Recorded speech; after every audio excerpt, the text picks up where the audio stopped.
Там лестница, может залезть, сфотографировать. Так. Нет, серьезно говорю, вот там. А это для взрослых. Взрослый. Только взрослый сказал. Водительские права показываете и наливайте. Не, шучу.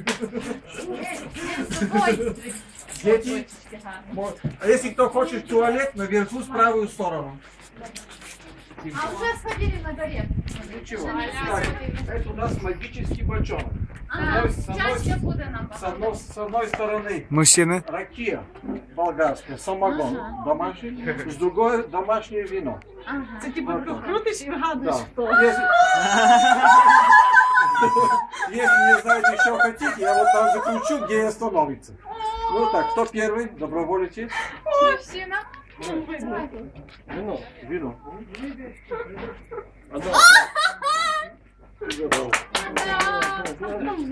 Так, следующий. Дети, вам здесь нельзя. А почему? Вино? Вино. Я хочу. Нет, нет, детям нельзя. Вино. Если я тебе... Але якась така як з оливками.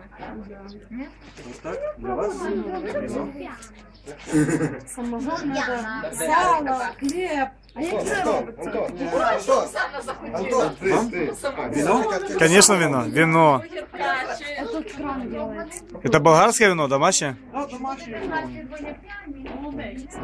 А как делать такой краник? Вот видите, здесь дырка. Вот там вот этим закрываем.